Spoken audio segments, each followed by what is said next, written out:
Bonjour et bienvenue à l'émission Chrétien comme Christ.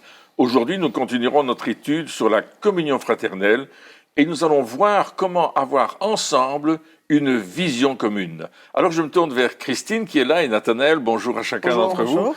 Et nous allons continuer cette étude. Alors dis-nous ce que la Bible nous dit à ce sujet. Eh bien, Jésus, lorsqu'il a enseigné à ses disciples comment prier, dans Matthieu chapitre 6, verset 10, il a dit que ton règne vienne, que ta volonté soit faite sur la terre comme au ciel, que ton règne ou que ton royaume vienne. Et cela veut dire aussi que l'objectif de l'Église qu'il a laissé sur la terre, son Église, c'est vraiment de permettre que son règne, son royaume soit révélé et que la volonté de Dieu soit manifestée sur la terre comme elle est faite au ciel. Et donc, ce que tu es en train de dire, c'est que au travers de ce passage, c'est que pour que son règne vienne, que sa volonté soit faite, il y a besoin d'avoir cette même vision, cette vision commune, cette unité, cette unité des chrétiens, cet engagement les uns envers les autres, la communion fraternelle. Oui, tout à fait. Et la question, c'est est-ce qu'une vision commune veut dire qu'on fait tous de la même manière, les mêmes choses, etc.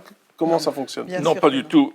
Au contraire, on est complémentaires les uns avec les autres et on a des attributions, des choses, des dons différents les uns des autres. Et si on les met en commun, on est beaucoup plus fort. Si on les met en commun, on va remporter de fortes victoires. Et justement, l'apôtre Paul disait dans Éphésiens chapitre 2, verset 10, que nous sommes son ouvrage. Il dit bien nous sommes son ouvrage. Il parle d'un ensemble ayant été créé en Jésus-Christ pour de bonnes œuvres que Dieu a préparées d'avance afin que nous les pratiquions. Donc chacun d'entre nous, on va faire quelque chose ensemble pour atteindre un même but. L'objectif, c'est d'atteindre le but que Dieu nous a donné. Et Christine a très bien dit que ton règne vienne. Il y a une complémentarité dans le travail. Et je me souviens d'un exemple d'un camion, plutôt 3 camions missionnaires qui étaient partis pour une destination particulière dans la brousse. Et voilà que le premier camion, il passe à travers le gué. Le deuxième camion, il reste bloqué au milieu du gué et le troisième camion, bien sûr, est obligé de s'arrêter. Le premier camion s'est arrêté, il n'a pas continué sa route. Et tous ceux qui étaient dans le camion, les médecins, les ingénieurs, les missionnaires et les aidants sont tous descendus dans le premier camion, dans le troisième camion et ils ont aidé ceux du deuxième camion à sortir leur camion de son embourbement.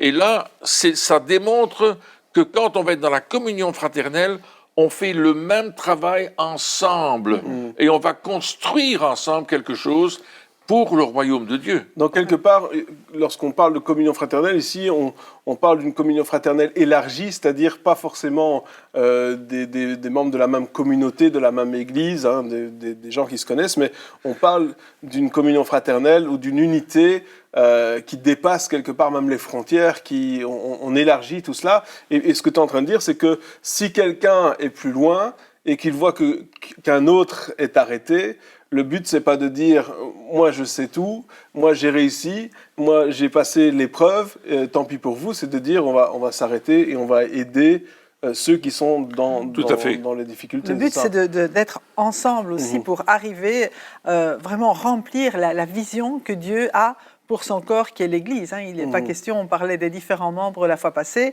il n'est pas question que le pied parte tout seul et qu'il laisse le reste du corps sur place. Mais ici, dans l'exemple que tu donnes, c'est comme si chacun avait abandonné sa destination propre pour servir un but commun. Exactement. Pour permettre que tout le corps puisse avancer. Même les médecins s'y sont mis pour faire avancer le camion.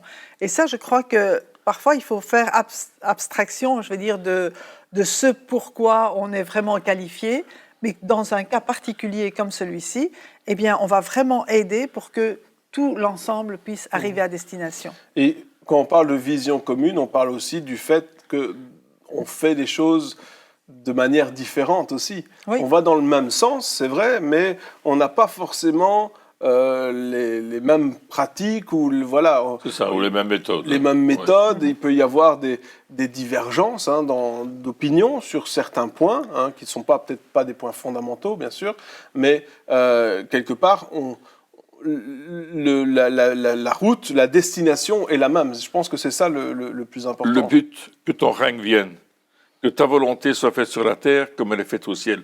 L'objectif, c'est le règne de Dieu. Oui. C'est pas notre royaume à nous, c'est pas mon royaume, c'est pas ton royaume, c'est son royaume.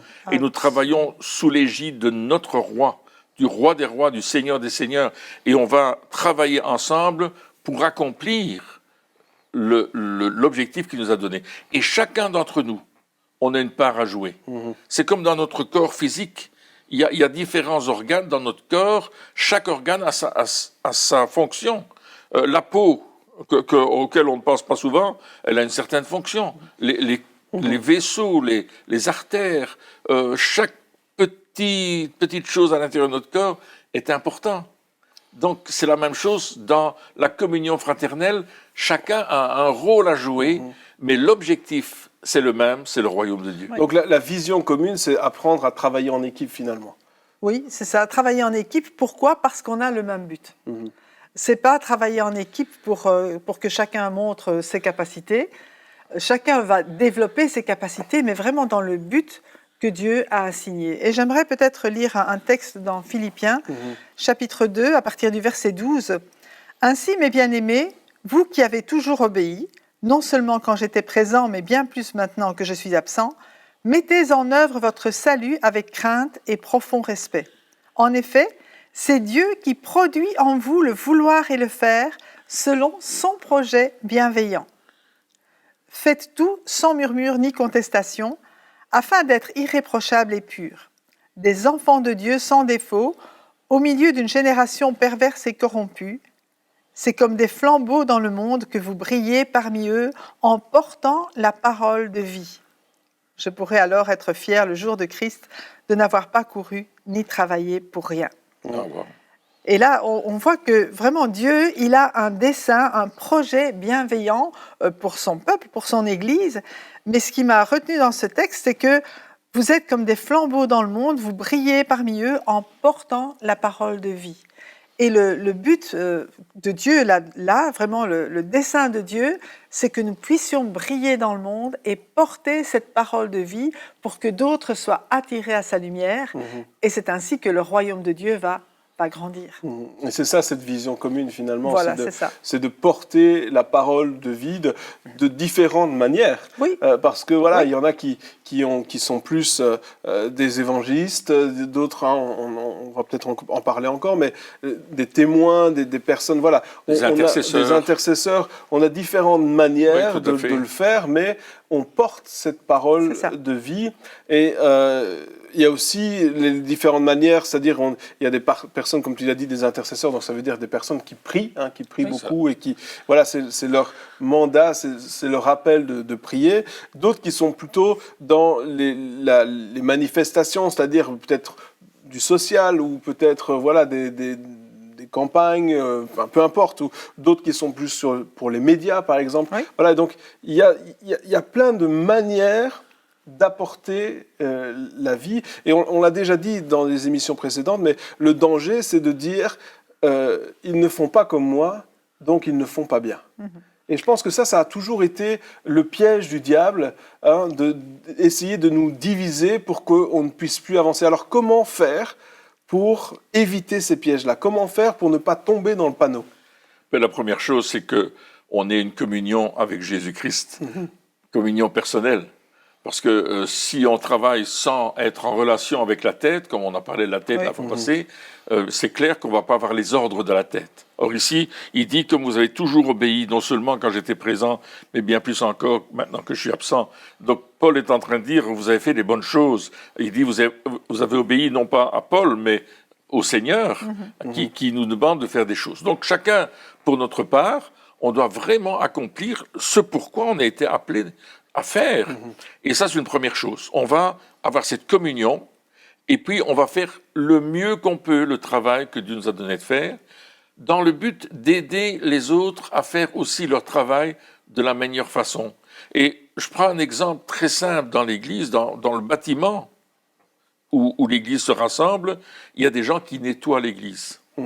Alors, ils ne sont pas très visibles, Mais s'il ne nettoyait pas l'Église, on pourrait dire « Ah, c'est sale, Ouais. ça n'a pas été nettoyé. » On remarque quand ils Là, sont on pas là. verrait, oui. On verrait qu'ils ne sont pas là et on se dirait « Wow, il manque quelque chose. » Il y a tous ceux qui entretiennent le bâtiment, qui font que les toilettes fonctionnent, qui font que l'éclairage fonctionne, que les choses sont réparées quand elles doivent être réparées.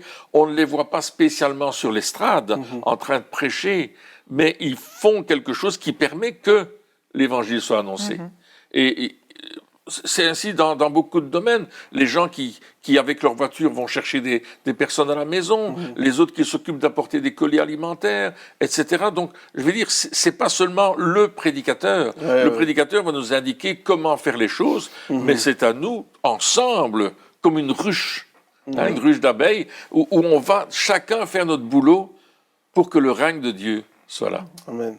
Ouais, donc ça, c'est vraiment une des manières de dire, OK, on ne va pas se faire avoir par le piège du diable. Une autre manière, c'est aussi de pas médire aussi. Absolument, Exactement. oui. Donc, c'est d'avoir quand même beaucoup de respect les uns pour les autres et de reconnaître le travail de chacun. Et en même temps, de savoir que, je veux dire, la victoire, donc le but atteint, eh bien, c'est pour tout le monde. C'est tout le corps. On parlait la fois passée d'une équipe de foot, mais chaque personne, en faisant la plus petite chose, elle travaille pour le royaume de Dieu. Et que chacun soit conscient, mais moi, je travaille pour le royaume de Dieu, mon frère, ma sœur travaillent pour le royaume de Dieu, et ensemble, on bâtit, quelque part, on bâtit ce royaume. Ouais, et dans une vision plus globale, c'est-à-dire que si on quitte l'église locale et qu'on va au niveau mondial, on peut dire qu'il y a des méthodes que nous ne comprenons pas. Clairement, il y a des choses que des personnes qui utilisent certaines méthodes que nous, on n'utiliserait jamais ou qu'on ne ferait pas parce que c'est pas dans notre personnalité ou dans la culture. Enfin, on en a déjà discuté. Mais un des pièges aussi, c'est de critiquer ces choses-là parce que on ne les comprend pas. Des fois, on a facile à commencer à dire oh oui, mais non, mais ça c'est pas de Dieu, c'est pas juste, etc. Sans regarder les fruits. Des fois, on est tellement centralisé, on regarde notre regard sont tellement sur la manière de faire qu'on en oublie de regarder ce que cela produit. C'est ça. Jésus a dit qu'on va reconnaître l'arbre à ses fruits. L'important, c'est de regarder le fruit qui est porté par cet arbre-là, par cette manière de faire, par comment nos frères et sœurs d'un autre pays, je prends l'Argentine par exemple, comment est-ce qu'ils agissent et pourquoi ça fonctionne chez eux, mais ça ne va pas spécialement fonctionner chez nous, mais nous voulons regarder ce qui se passe. Moi, je me souviens, je suis allé en Argentine, je suis allé voir le fameux réveil qu'il y avait là-bas, et j'ai trouvé ça extraordinaire. Il y avait des choses qui se passaient là, fantastiques. Ça fonctionnait, ça tournait comme une horloge, chacun connaissait son rôle, les gens travaillaient à fond, et c'était très enrichissant. Mais si on veut reproduire ça ici, c'est pas spécialement quelque chose à faire parce que ça va pas spécialement fonctionner. Par contre, l'esprit dans lequel ils travaillaient, l'esprit d'unité, l'esprit de complémentarité de tous ceux qui travaillaient là, était extraordinaire. Et ça, on doit le reproduire. Ouais, et ça, c'est intéressant que tu parles de ça parce que c'est un autre piège, c'est de vouloir faire comme les autres. C'est ça. Alors que on l'a lu dans le passage, à chacun, Dieu a préparé des œuvres qui sont différentes des autres. Ce qui va fonctionner dans un pays ou même dans une ville. Des fois, on pense que dans une ville ou dans une... Voilà, on essaie de reproduire parce qu'on trouve ça bien, parce qu'on trouve ça bien pensé, etc. Et du coup, on se dit, ah ben c'est sûrement ça que Dieu veut faire. Mais je ne pense pas que Dieu est un Dieu de copier-coller. Exactement. Je crois que Dieu est un Dieu de création. Il crée des choses différentes. On dit que même 2 flocons de neige ne sont pas les mêmes. Et pourtant, il y en a beaucoup quand ça tombe. Mais Dieu n'est pas un Dieu de copier-coller. Donc je crois que à chacun, on a des œuvres. Et comme on l'a dit, on va le redire encore et encore et encore. Il faut être connecté à la tête. Tout à fait, parce que c'est lui qui va nous donner les stratégies, les bonnes stratégies pour le lieu où on est, pour les personnes qui sont dans notre entourage et qu'on va toucher, que ce soit de près ou de loin. Et je crois que Dieu lui-même, comme il nous a tous créés différents, il a créé aussi des stratégies différentes. Il sait ce qu'il y a dans le cœur de l'homme. Comme tu dis, nous, souvent, on regarde à l'apparence et on fait des comparaisons en fonction de nous, au lieu de voir les choses du point de vue de Dieu, qui, lui, nous a fait différents, mais qui regarde au cœur. Mhm. Et je pense que la première chose qu'il faut regarder, mais est-ce que cette personne, elle aime Jésus ? Ouais. Et à partir du moment où on est en contact et où on voit des personnes qui aiment Jésus, comment elles travaillent, on dit, OK, mais c'est formidable, elles le font pour Dieu. C'est ça. Elles ne sont pas contre lui, donc elles sont pour lui. Hein, c'est ce que Jésus disait, laissez-les faire, parce que s'ils ne sont pas contre, ils sont pour. Eh bien, on veut vraiment célébrer ça, se réjouir de ce qui se passe ailleurs, vraiment élever le nom du Seigneur quand il y a un succès quelque part, ne pas être jaloux, mais vraiment se réjouir du succès qu'il y a là-bas, et puis dire, mais Seigneur, nous, on veut ton succès ici, montre-nous comment faire Quelque ici. part, ne pas tomber dans le piège de la compétition. Voilà. De Voilà, dire, voilà, c'est lui, il a fait ça, il faut que je fasse mieux. Je me souviens, je parlais avec un homme, on était dans une discussion, il y avait plusieurs ministères, plusieurs hommes de Dieu qui étaient là, et il disait, ouais, j'ai évangélisé autant, puis il y a eu autant de miracles. Et puis un autre homme de Dieu, il dit, ouais, mais moi, j'ai évangélisé autant, puis il y a eu plus encore. Puis lui, il renchérit en disant, oui, mais moi, une autre fois, j'ai été là, il y avait encore plus. Je me dis, wow, ok, calmez-vous, les gars, vous avez gagné tous les deux. Il se retourne vers moi en disant, et toi? Je dis, bah non, moi, je veux pas faire partie de ce genre de conversation. Mais des fois, il y a une impression mais c'est un piège. C'est un piège aussi un très gros piège, de se dire, ah oui, mais on est en compétition. Non, on n'est pas en compétition. Non. Je pense que dans Éphésiens, au chapitre 4, il parle bien de cet esprit d'équipe. Hein. Oui, et on va lire d'ailleurs dans Éphésiens 4, les versets 11 à 16, qui nous dit, c'est lui qui a donné, donc c'est Dieu, c'est Jésus qui a donné les uns comme apôtres, les autres comme prophètes. Donc là, ce sont des personnes qui sont des dons. Les autres comme évangélistes, les autres comme bergers et enseignants.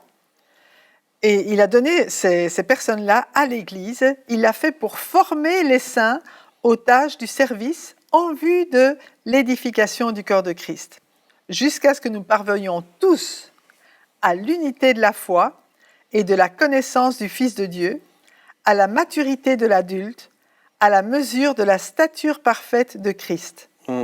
Ainsi, nous ne serons plus de petits enfants qui se bagarrent, ballottés et emportés par tout vent de doctrine, par la ruse des hommes et leur habileté dans les manœuvres d'égarement, mais en disant la vérité dans l'amour, nous grandirons à tout point de vue vers celui qui est la tête, Christ. C'est de lui que le corps tout entier, bien coordonné et solidement uni grâce aux articulations dont il est muni, tire sa croissance en fonction de l'activité qui convient à chacune de ses parties et qu'il s'édifie lui-même dans l'amour. Voilà, c'est tout Là, un programme. Tout un programme et tout un texte qui est complet et qui parle justement de cette unité du corps. Des fonctions aussi. Et des fonctions de chaque corps. Et le but aussi qui est de tous parvenir à l'unité de la foi. Alors quand je lis ça, je me dis, OK, on n'y est pas encore. Mais non, le but, c'est d'y aller. C'est d'y aller pour y arriver. Tout à fait. Oui, et puis ici, il parle des apôtres, des prophètes, donc on appelle ça les 5 ministères dons, hein, apôtres, prophètes, évangélistes, pasteurs, docteurs. Donc, c'est ces ministères qui sont... ce ne sont pas des titres. Souvent, des fois, on a l'impression d'avoir une carte de visite. Hein. On nous donne des cartes de visite avec tous les titres. Mais comme tu l'as dit, c'est des dons qui ont été faits à l'Église et c'est des serviteurs. D'ailleurs, les apôtres se présentaient lorsqu'ils écrivaient leurs lettres serviteurs de Jésus-Christ, ou même Jacques, je pense qu'il se présente comme esclave, esclave de Jésus-Christ. Donc c'est pas le but, c'est pas d'avoir un titre, mais on est donné. Les ministères sont donnés à l'Église, mais pour former les autres. Oui. Donc, il y a une responsabilité aussi qui est là, afin que les autres exercent leur ministère. Donc, quelque part, dans ces 5 ministères dons, il y a un 6e qui en découle, c'est le ministère de chacun de pouvoir entrer dans son appel. Tout à fait. Et puis, le don, le ministère en tant que tel, c'est le don. C'est lui le don. L'apôtre, c'est le don. Le prophète, c'est le don. L'évangéliste, c'est le don. Et ce sont des personnes qui vont se reproduire, qui vont reproduire ce qu'ils sont dans d'autres, ils vont communiquer ce qu'ils ont reçu. Leur but, c'est de former les chrétiens de l'Église, les frères et sœurs, pour que, justement, eux aussi commencent à faire le ministère et le fassent bien, et le fassent merveilleusement bien. Mais le but, c'est de se multiplier. Le but, c'est que toute l'Église travaille, toute l'Église soit ensemble dans cette même vision. Et pour cela, Dieu a donné ce cadre des 5 ministères dons. C'est la force de frappe, les 5 ministères Ouais, dons. c'est vraiment pour édifier, pour former les autres. Alors, pas forcément pour que chacun devienne un des 5 ministères, c'est pas ça forcément C'est pas l'objectif, but, qui rentre dans mais l'appel qui que Dieu a rentre promis. dans les bonnes œuvres Ouais. que Dieu a préparées d'avance pour que C'est nous ça. les pratiquions. Donc, donc chacun, nous avons une tâche à faire, mais chacun n'est pas forcément est appelé à être un des 5 ministères dons. Hein. Donc il y a vraiment une complémentarité dans le corps de Christ pour avoir cette même vision Oui. quelque part. On pourrait comparer ça à une école. Il y a les enseignants dans l'école, il y a les professeurs, mais les élèves qu'ils vont former ne vont pas spécialement devenir enseignants. Ouais, professeur, Ils vont avoir chacun leur métier, mais ils ont besoin même des différents enseignants pour acquérir les capacités nécessaires pour exercer leur métier. Et probablement que parmi ces personnes, des élèves vont s'élever qui vont être beaucoup plus connus, etc., que les enseignants eux-mêmes, qui, eux, on se souvient peut-être de nos enseignants, mais ils n'ont pas des gros titres non plus. Oui, c'est ça. Donc, sans eux, encore une fois, on n'est pas là. Si on était là pour construire notre propre royaume et notre propre renommée, eh bien, forcément, on ne serait pas content de cette manière de travailler. Mais ici, on parle de construire le royaume de Christ. Oui. Et donc, le but, c'est certainement pas d'être connu ou reconnu. C'est pas que les gens nous adulent ou adulent les ministères. Et ça, c'est aussi un piège de se dire mais il faut absolument que je sois connu si je veux être efficace. Mais c'est faux. Oui. C'est faux. Je crois que Dieu nous appelle certains à travailler plus dans l'ombre que d'autres. Mais c'est pas important. Ce qui est important, c'est qu'est-ce qu'on pense de moi dans le royaume de Dieu. Qu'est-ce que Dieu pense de moi? Être connu de Dieu, être connu de Dieu, ça c'est important. Ça, important, être connu des hommes n'a aucune importance. Et même, des fois, c'est un piège parce que si on choisit cette voie-là, eh bien, on peut faire des choses que Dieu nous demande absolument pas de faire, mais tout simplement parce qu'on veut être reconnu. C'est ça. Et les 5 ministères dons, c'est le cadre qui va permettre de garder la vision. La vision de que ton règne vienne, que ta volonté soit faite sur la terre comme au ciel. Ces 5 ministères dons, leur objectif, c'est de conduire le peuple là où il doit aller, dans ce qu'il doit faire, pour que, au fur et à mesure que les mois, les années passent, le royaume de Dieu s'établisse de plus en plus, que le nombre d'âmes qui se convertissent soit de plus en plus grand, que ces nouvelles âmes puissent recevoir aussi un enseignement, puissent être fortifiées, formées, édifiés, on les amène plus loin avec Christ, on va les amener encore plus loin dans la foi, et eux-mêmes vont aussi se multiplier avec d'autres âmes. Parce que la multiplication, c'est quoi? C'est de faire que beaucoup d'hommes et de femmes, je pense, une des caractéristiques en tout cas, c'est que beaucoup d'hommes et de femmes croient en Jésus-Christ et suivent Jésus-Christ et rentrent dans cette vision commune de construire le royaume de Dieu, d'édifier le royaume de Dieu, que Dieu fasse venir son royaume. C'est lui qui le fait, mais il le fait à travers nous. C'est ça. Donc, avoir la vision commune, c'est de tous regarder à Jésus-Christ, quelque part, et d'aller dans cette même direction. Et un des autres pièges, parce que je pense que c'est important dans cette émission qu'on parle justement des pièges à éviter, c'est d'attirer les regards non plus sur Jésus, mais sur nous ou sur un des ministères. Ça, c'est un gros piège. Les performances. Voilà, les performances. Lorsque les regards sont sur un ministère, c'est-à-dire que le but, Jésus a dit, il faut attirer les hommes à moi, pas à toi. Donc, c'est quelque part, c'est de dire, si je vois que lorsque j'exerce l'appel que Dieu a mis sur ma vie, des personnes sont attirées plus vers moi que vers Jésus, eh bien, il faut que je me pose des questions. Oui. Qu'est-ce que je peux faire pour que ça change? Comment est-ce que je peux m'effacer? J'ai entendu, il n'y a pas très très longtemps, justement, un homme qui disait à Dieu, il disait, Seigneur, voilà, je veux te servir vraiment. Enfin, il servait Dieu depuis longtemps, mais c'est comme s'il avait cherché, ou peut-être sans chercher, peut-être, je ne sais pas, mais la gloire était venue jusqu'à lui au lieu de retourner à Dieu. Et puis il priait en disant, mais Seigneur, moi je veux plus ce genre de vie-là, je veux plus ça, je veux que les gens ils regardent à toi, etc. Et je me souviens que Dieu lui avait dit, alors ça faisait 20, 30 ans qu'il était dans le ministère, le Seigneur lui a dit, maintenant dans les 6 prochains mois, tu vas nulle part, tu n'acceptes aucune invitation, tu ne fais plus rien, tu pries. Et lui, il a dit, mais Seigneur, si je fais ça, plus de prédication, ça veut dire aussi financièrement plus de rentrée, parce qu'il vivait de ça. Et donc, c'était vraiment un gros défi pour lui, et aussi pour son orgueil, parce que, voilà, plus de reconnaissance aussi. Et je parlais avec lui, puis il m'a dit, mais dans ces 6 mois-là, il dit, j'ai eu plus d'argent sans demander que jamais auparavant. L'argent arrivait dans la boîte aux lettres de personnes que je ne connaissais pas ou que j'avais plus vues depuis 20 ans, sans qu'ils sachent ma situation. Donc ça, c'était déjà un des points. Et puis l'autre point, le plus important, c'est qu'il m'a dit, mais ma relation avec Jésus a augmenté, ma proximité avec Dieu, le ministère, mon ministère complet, mon service pour Dieu complet a changé du tout au tout.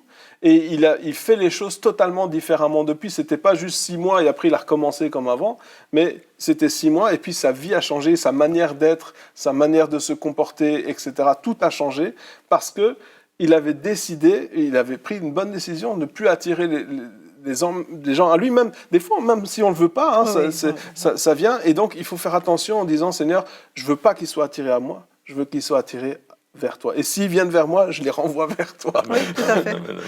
Et ça, c'est vraiment notre but. Le seul moyen d'avoir vraiment cette vision commune, c'est de faire attention que tout le monde regarde dans la même direction. Oui. Et regarde à Jésus. Paul, il disait, soyez mes imitateurs comme je le suis moi-même de Christ. Et ça veut dire que si quelqu'un doit imiter quelque chose en moi, c'est qu'il imite seulement ce qui, dans ma vie, ressemble à Jésus. Absolument. Et je me faisais de cette réflexion ce matin. Je me disais justement, si quelqu'un doit m'imiter, qu'il imite uniquement les aspects de ma vie qui ressemblent à Jésus. Après, il faut se poser la question, combien d'aspects dans notre vie? Où est-ce qu'il y a encore du travail? Mais c'est vrai, c'est des questions qu'il faut se poser, c'est des choses qu'il faut faire chaque jour en se disant, mais moi je veux ressembler à Jésus, je veux que vraiment il y ait cette... que les gens ne regardent pas juste moi, mais qu'ils puissent voir Jésus et qu'ils puissent vouloir ressembler au Jésus qui passe au travers de moi, qui est vu au travers de moi. Quelque part, c'est aussi notre but. Hein. Et à ce moment-là, on peut dire aussi, oui, mais c'est possible de ressembler à Jésus. Je crois Absolument. le fait qu'il y ait des aspects de notre vie qui démontrent Jésus, mais ça donne envie en disant, ah mais oui, c'est possible, il n'y a pas que Jésus. Jésus en nous produit aussi ce fruit-là et ce désir de lui ressembler davantage. C'est ce qu'on doit inspirer, c'est donner envie aux autres de ressembler à Jésus. Et avec cette vision commune, avec cette vision de Jésus, avec ce regard vers Jésus, l'Église de Jésus-Christ avance. Amen. L'Église de Jésus-Christ va de l'avant. De manière différente, de manière bizarre peut-être des fois, mais l'Église de Jésus-Christ avance et atteindra son but. Amen. Eh bien, chers amis, merci de nous avoir suivis encore durant cette émission et on se retrouve très bientôt pour la suite. Au revoir.